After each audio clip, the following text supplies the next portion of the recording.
Hey everybody, it's Monday, October 26th. Hopefully, you all had a pretty good time with the test on Friday and a nice weekend as well. And as is always the case, I'm going to get that test back to you as soon as I finish grading it, which hopefully will be tomorrow. So, as you can see here on the screen, our aim for today says, how can we describe the motion of an object, I should say an object, relative to a position in space? And so essentially what we're doing today is wrapping up motion. Really, after today, the next topic that we have to discuss is basically our introduction to forces. And so because we are going to talk about introducing forces, we want to just take today to finally just give a nice little summary for every single thing that we said about motion and put it in the proper context to begin thinking about forces. And so, really, the last thing that we need to talk about, as is suggested by the aim here, is relative motion. And the idea of relative motion, which is going to come up quite a bit when we get to talking about forces, is all about an idea which we generally refer to as reference frames.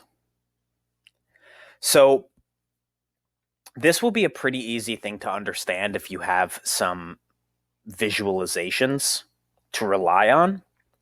And so usually what I do in class is I hang things from the lights in the classroom.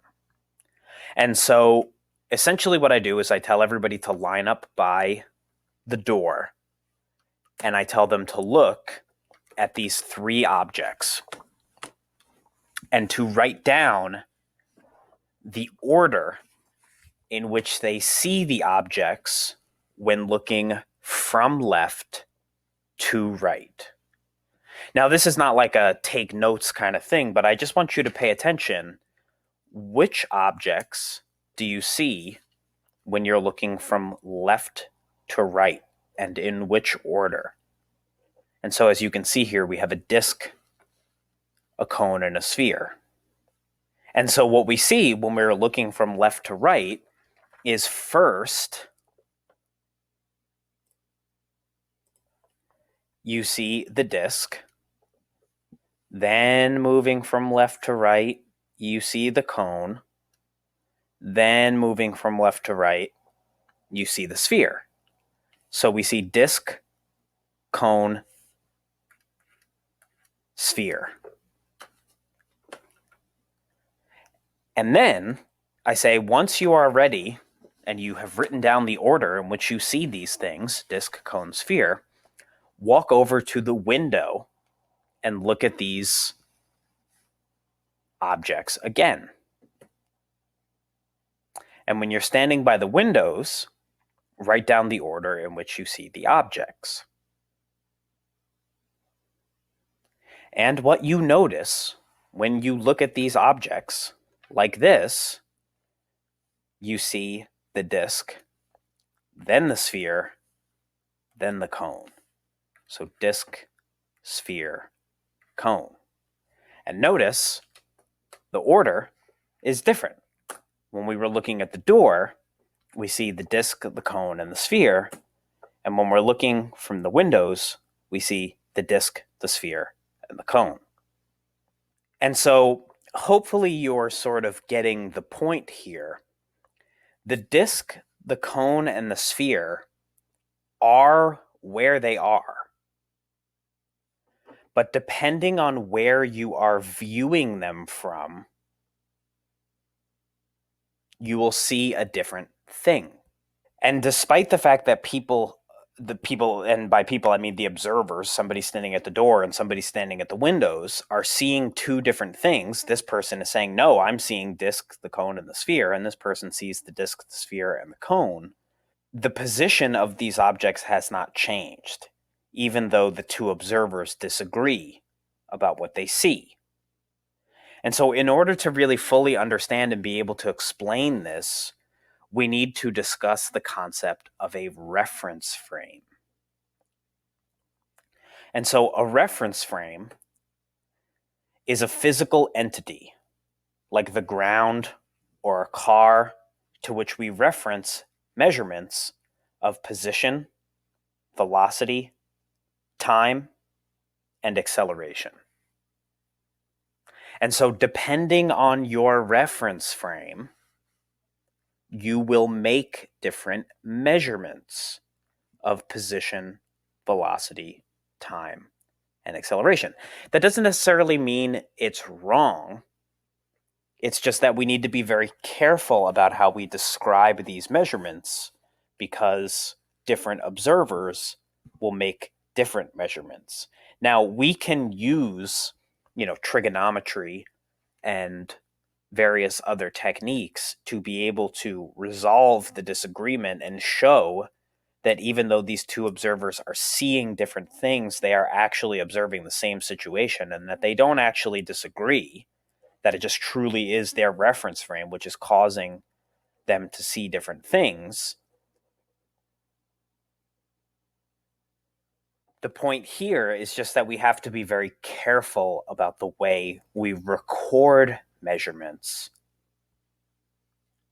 so that we can resolve any disagreements two observers may have. And we do that by being very explicit about our reference frame and referencing our measurements to various objects.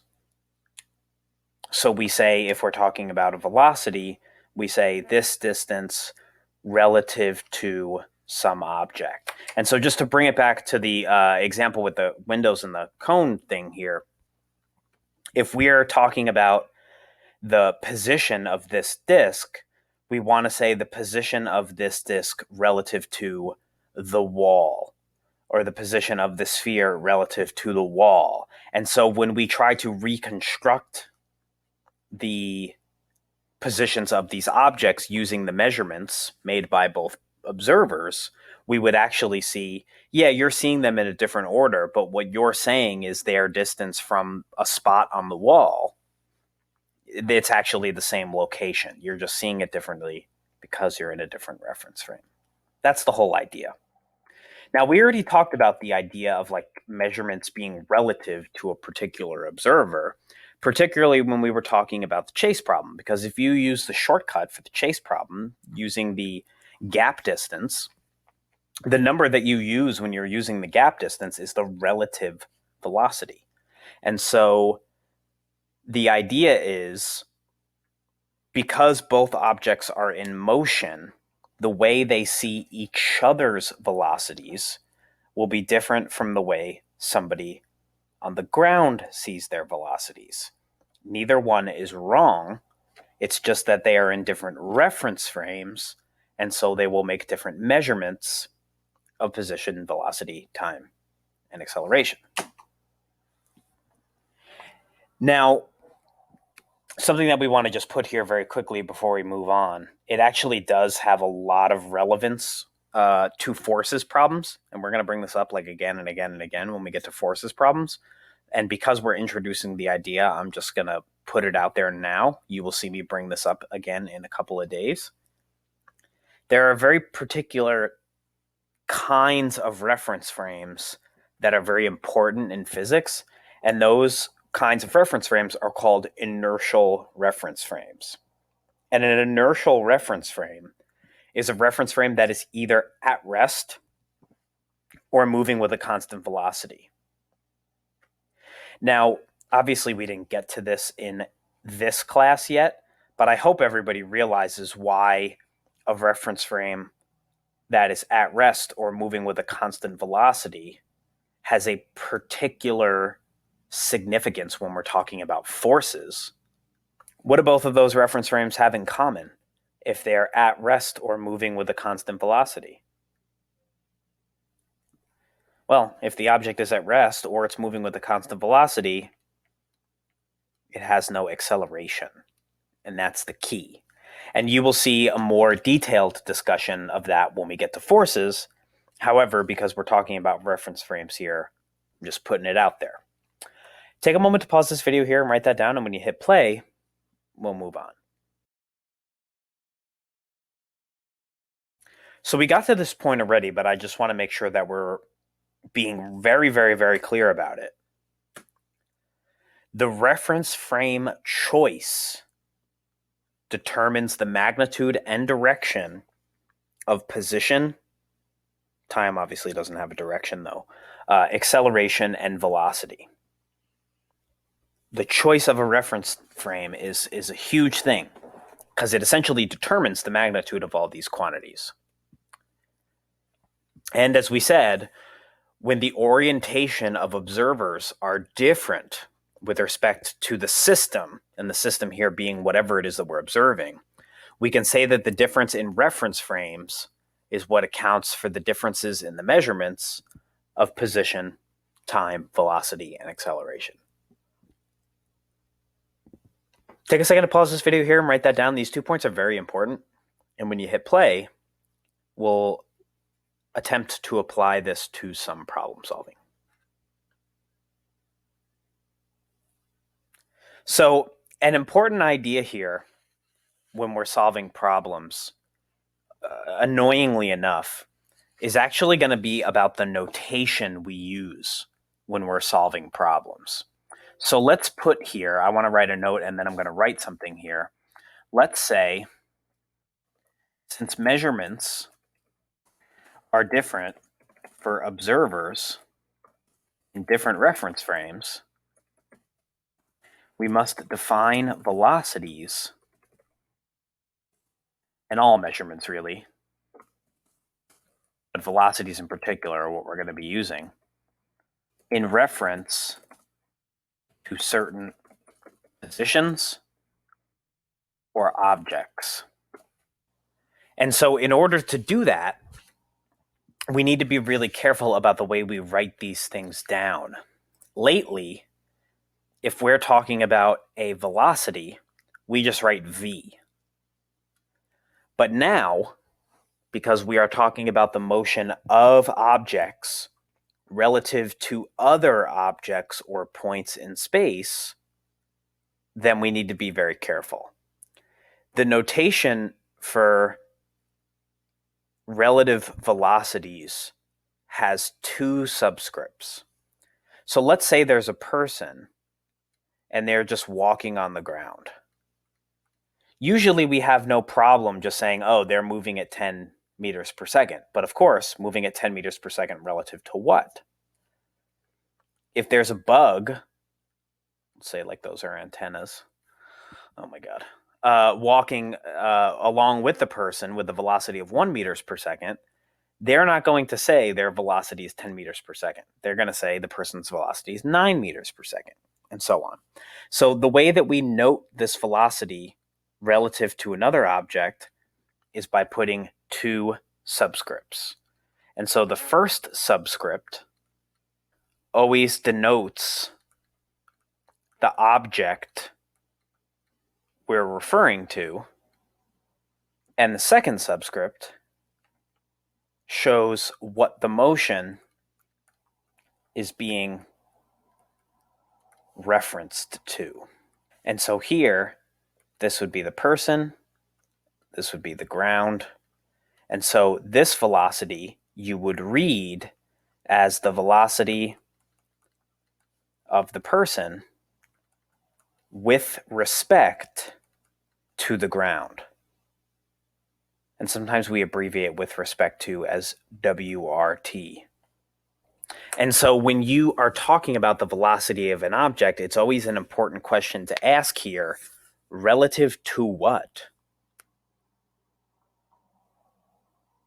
Take a moment to pause this video here and write that down, and when you hit play, we'll talk about equations. So let's cook up an example for us to use when we're talking about an equation. Now, it's important to realize, I'm sure when I show you this example, you're all going to realize that you know the answer already. But there is a helpful little trick when it comes to writing the equation, because then if you use that helpful little trick, you'll make sure you're never getting this problem wrong. So let's say you're talking about an object like a person on the back of a truck, and they're walking toward the front of the truck with a speed of 1 meter per second. And the truck is driving along, let's just say, at 10 meters per second. If somebody who was standing over here on the ground was looking at the person, the question here is, what velocity would they measure? The answer here is not that hard. It's 11. They just add because they're going in the same direction. And the way that we can ensure that we're getting this right is by following a certain convention. And so what this is going to look like is as follows. And I'm going to show a general form here first, and then I'll show you the specific equation tied to this example. So this equation would read, the velocity of object A with respect to object C is equal to the velocity of object A relative to object B plus the velocity of object B relative to object C, where VAC is the velocity, as we just said, of A with respect to C. VAB is the velocity of A with respect to B, and VBC is the velocity of B with respect to C. And of course, all of these are measured in meters per second. And an important thing to notice about this equation, the reason why we like to write it like this and how this helps us to know that our answer is correct, is because notice this equation will always be correct when the inner subscripts are the same and the outer subscripts are what you end up with. So notice the inner subscripts B disappear, and what we're left over with is A and C, and that's what we have over here. Let's take a second to write this down, and then we'll come back to this example. Note, if an equation for relative velocities is correct, the inner subscripts will be the same and quote-unquote cancel. You should be careful about the way we use cancel here. While the outer subscripts will remain. Take a second to pause this video here and write that down, and then we'll go back to that truck example.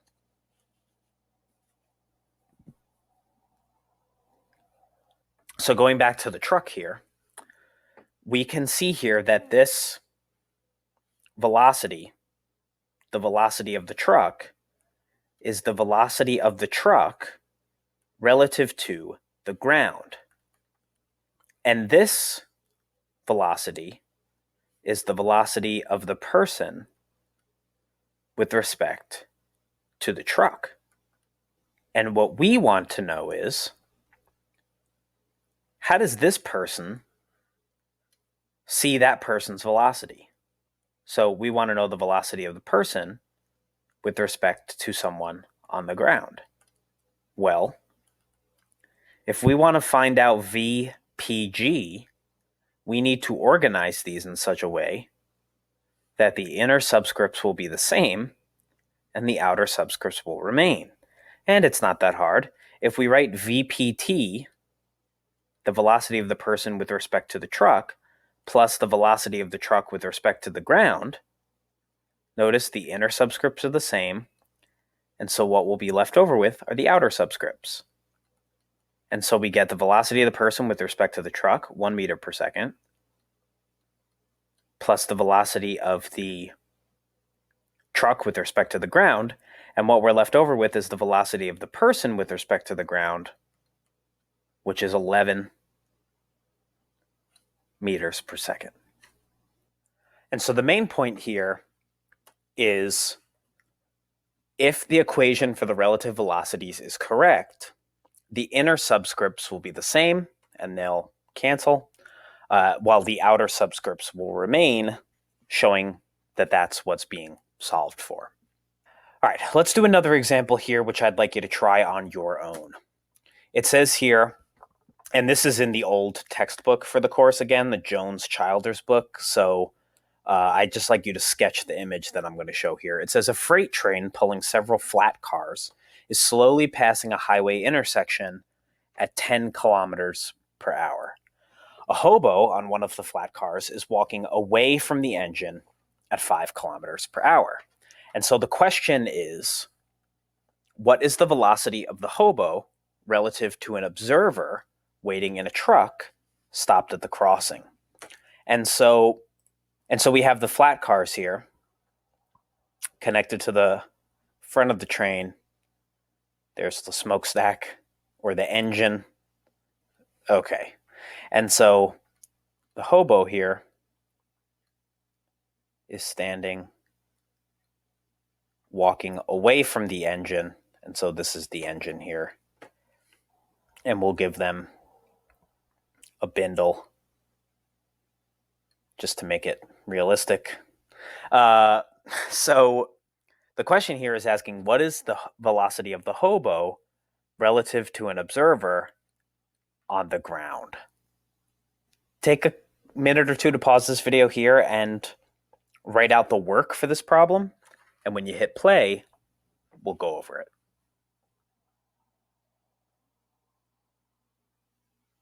So for this problem, they specifically use the word observer, and the observer is standing on the ground. So whether you use the subscript O or G doesn't really matter because the observer is on the ground.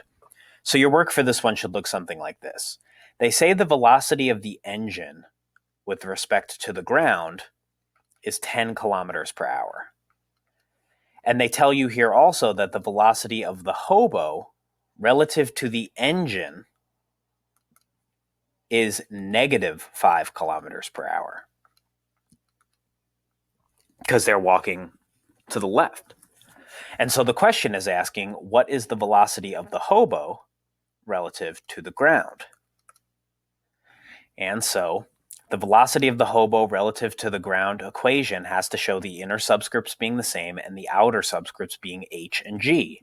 So the velocity of the hobo relative to the engine plus the velocity of the engine with respect to the ground will be the correct equation. And again, just to emphasize, the way that we know that is because the inner subscripts are the same, leaving behind the outer subscripts. And so really, just to finish this one off, all you have to do is plug in the numbers, doing some very simple addition here. And so we get the velocity of the hobo with respect to the ground is 10 kilometers per hour, the velocity of the hobo with respect to the engine, plus negative 5 kilometers per hour. And that gives us the velocity of the hobo relative to the ground is 5 kilometers per hour. Notice, this is what I refer to sometimes as like the treadmill effect, because when you're on a treadmill, I guess I'll try to draw this here, because the track of the treadmill would be going this way, backwards, while you're running forwards.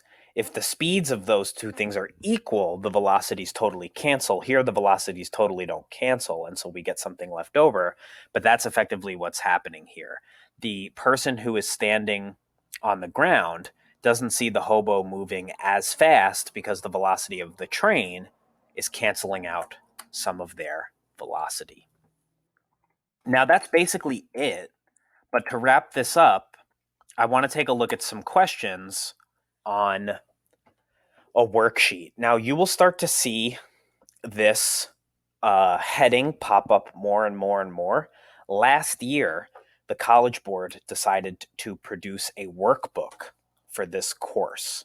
And so they make some of these uh, questions actually worth doing. I think you'll realize, or you would realize if you were in possession of this workbook, that the first bunch of activities for Unit 1 are kind of simplistic.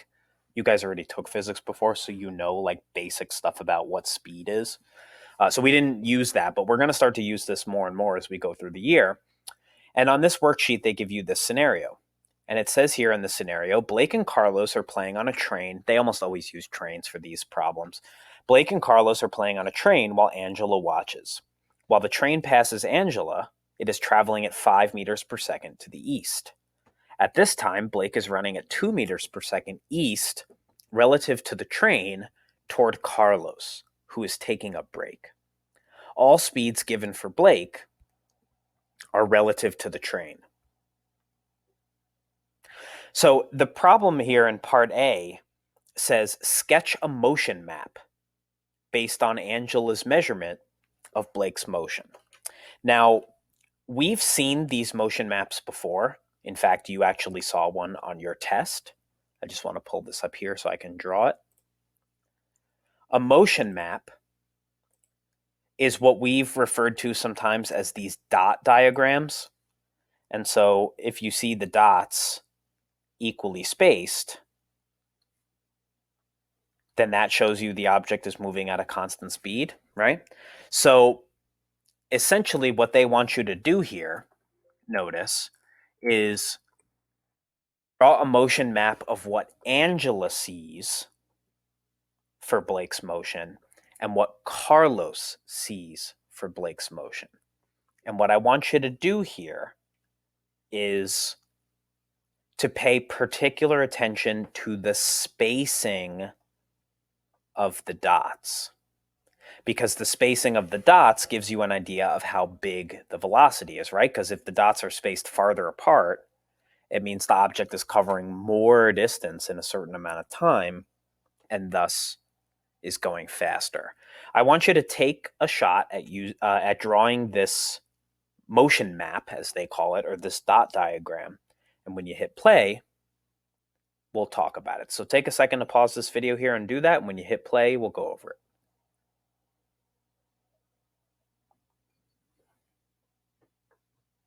Okay, so the motion map for Angela's measurement of Blake's motion should look like this. We see dots. Now notice on these motion maps, as they put it in the answer key for this question, they put these arrows. You don't need to go too nuts about it with every single dot, but I want you to just keep in mind that sometimes, it's a possibility, because this is in the workbook, that they could ask you to do this on the AP test. And so it's something that we're going to want to be aware of as we practice for the test. But the motion map for Angela's measurement of Blake's motion shows Blake moving at a constant velocity to the right.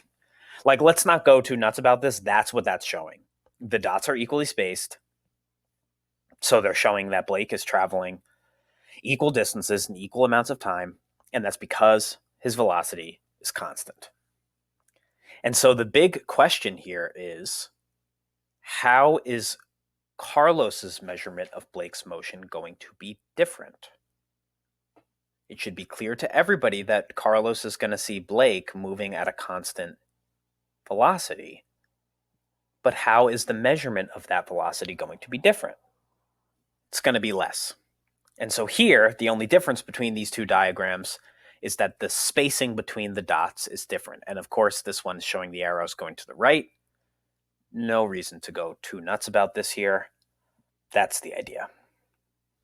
Okay, so part B says use the diagram in part A to determine Blake's speed relative to Angela. Now, I think it's weird in this part of the sheet that they put lines, because they're expecting you to show equations. Regardless, and perhaps if you want to, you could just show it over here. Use the diagram in this part to determine Blake's speed relative to Angela. Now, I want you to be aware of this because this is something we're going to have to pay attention to as we get closer to the test.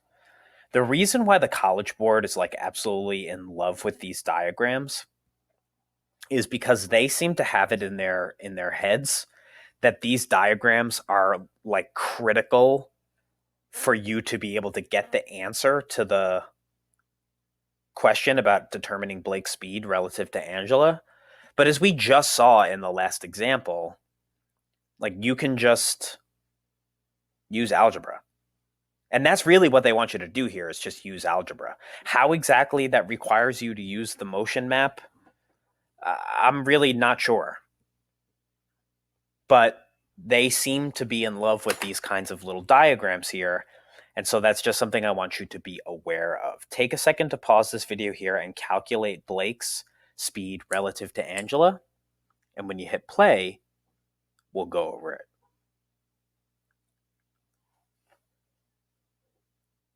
Okay, so you have to remember here for this problem that Angela is not pictured in the diagram. She's standing here over on the side on the ground. Oh, the pen stopped working. Well, that's her legs. Okay. And it says here in the problem that the velocity of the train relative to Angela is 5 meters per second. And it says here also that the velocity of Blake relative to the train is 2 meters per second. And what they've asked you for is the velocity of Blake with respect to Angela. And so, of course, as we said, following the subscript rule, the velocity of Blake relative to Angela is the velocity of Blake relative to the train plus the velocity of the train relative to Angela. Notice those inner subscripts are the same. The outer subscripts are B and A, so that's what we're solving for. And so we get the velocity of Blake relative to Angela is 2 meters per second plus 5 meters per second equals 7 meters per second. It really is that easy. And what they're showing you here, I just want to make it clear to you. What they're showing you here on the answer key is not all that dissimilar to what we've shown. It says, according to Angela, in the reference frame of the Earth, Blake is moving at 2 meters per second east plus 5 meters per second east is 7 meters per second east. That's exactly what we did here. I think sometimes, though, it's like the problems we'll be solving are a little more complicated than this. So I want you to stick with that subscript idea. Now, it says here, Blake now turns around and runs at 2 meters per second west. And so here, they'd like you to use this diagram to determine Blake's velocity relative to Angela's. This is a really quick one. Take a minute to pause this video here, solve for Blake's velocity relative to Angela's, and when you hit play, we'll go over it.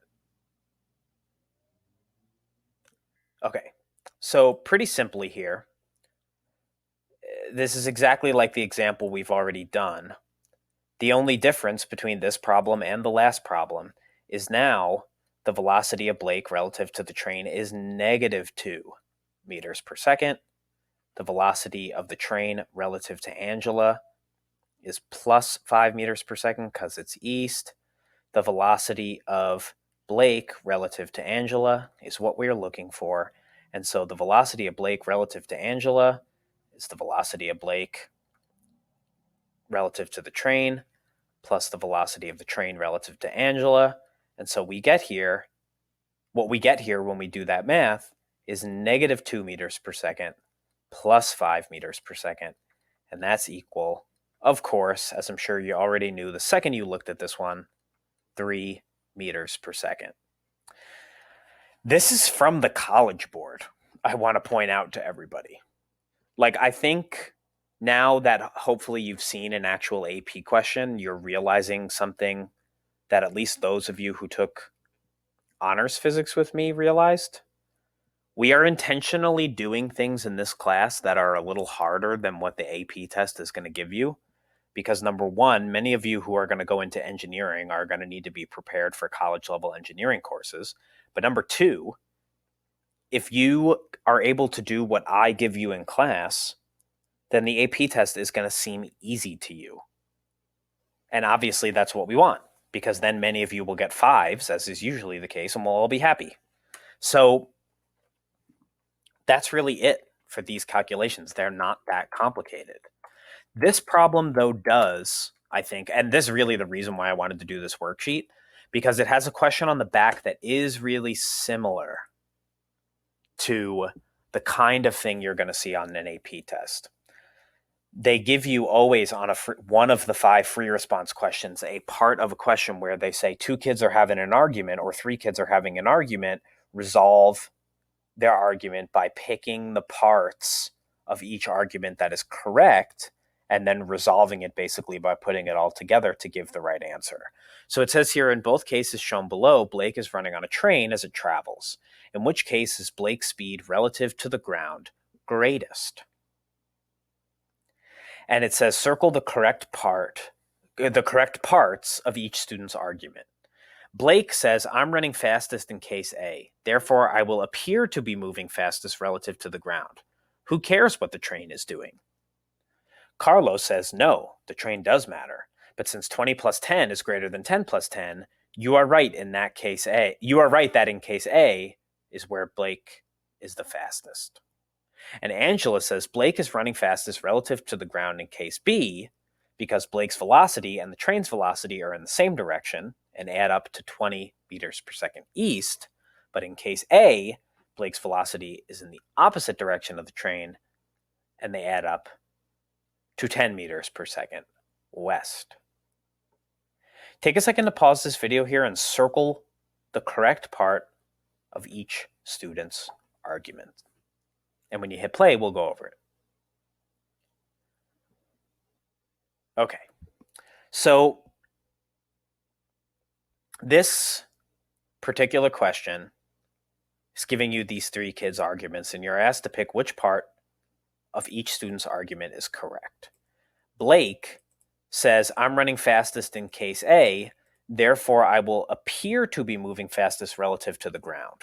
Who cares what the train is doing? I hope you realize at this point in the video that the question, who cares what the train is doing, reflects a complete misunderstanding of the concepts here. And so Blake only really says one thing that's correct.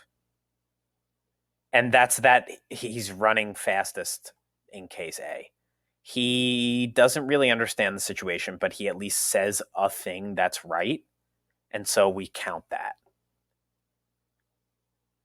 And that's it for Blake. For Carlos says, no, the train does matter. But since 20 plus 10 is greater than 10 plus 10, you are right in that case, that in case A is where Blake is the fastest. The part of Carlos's argument that's correct is that he says, no, the train does matter. But the rest of it is wrong. And I hope you realize the reason why that's wrong is because he doesn't take into account the direction. And so the rest of this is wrong because he doesn't take into account the direction. And for Angela, basically everything that Angela says is correct. Now, they basically circled every part of her argument, except for like Blake is running fastest relative to the ground in case B, and like but because in case A kind of stuff. They just like left that out. But basically everything that she says is correct. The reason why she's correct is because she's recognized that what the train is doing matters, and she's taken into account the direction of the velocities. Not too bad.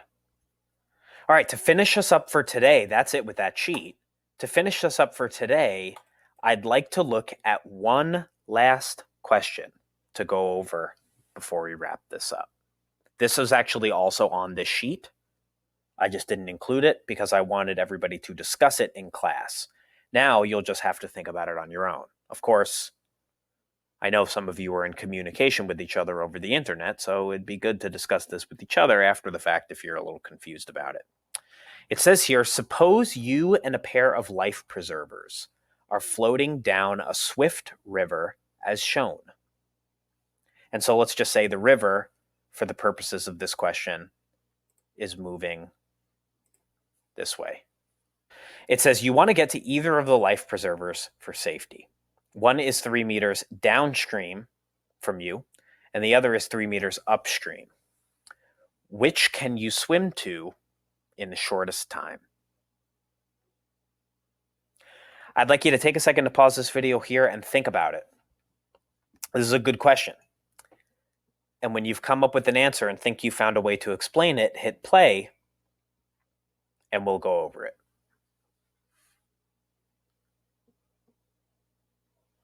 Okay. The answer here, which can you swim to in the shortest time, is C.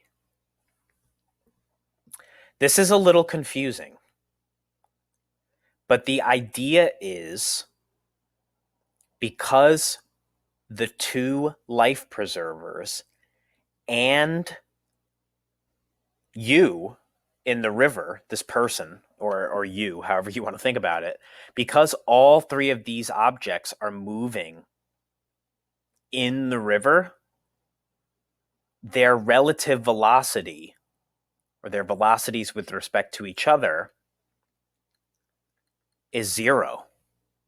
It's essentially the same situation as if you had the two life preservers on the end of just like a board, and a person was standing on that board 3 meters away from each life preserver.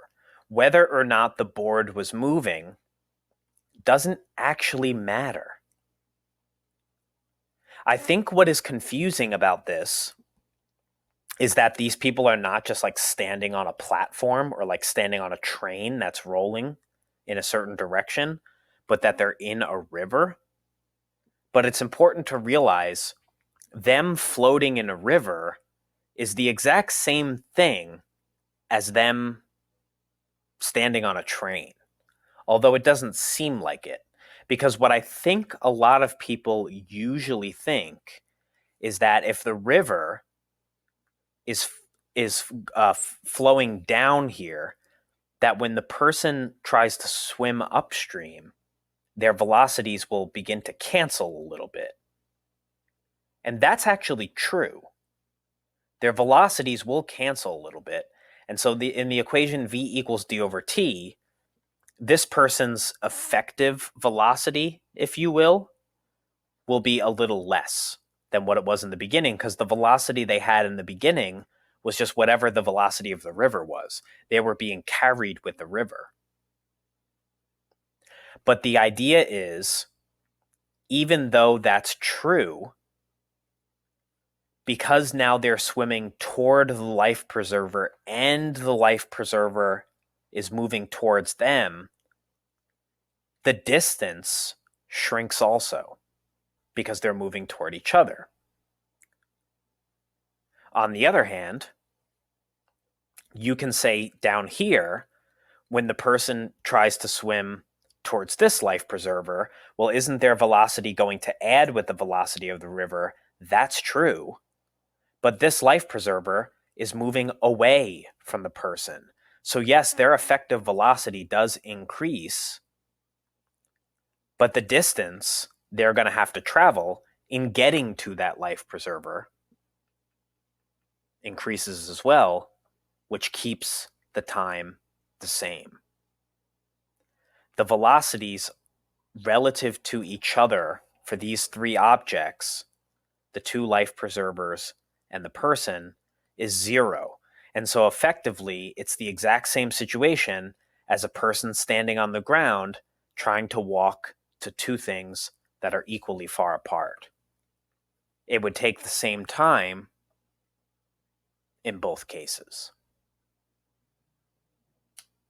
This one is a little confusing, but if you take a little while to think about it, I hope it makes sense to you. And of course, because it is a little confusing, I'd like you to ask any questions about it if you have them.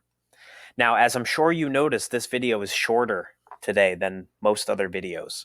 And that's because I want you to go onto AP Classroom and watch some of the videos they put on there. I've assigned them to you specifically in AP Classroom, so you should see them pop up as assigned when you log into your account. And the reason why I want you to watch these videos here now is because we are finishing motion. Tomorrow we're talking about forces. And so I think these are good things, though I've addressed a lot of them in my own videos. I want you to just sort of see it from a different perspective because it's a good thing. Good things for you to think about. All right, everybody. Take care.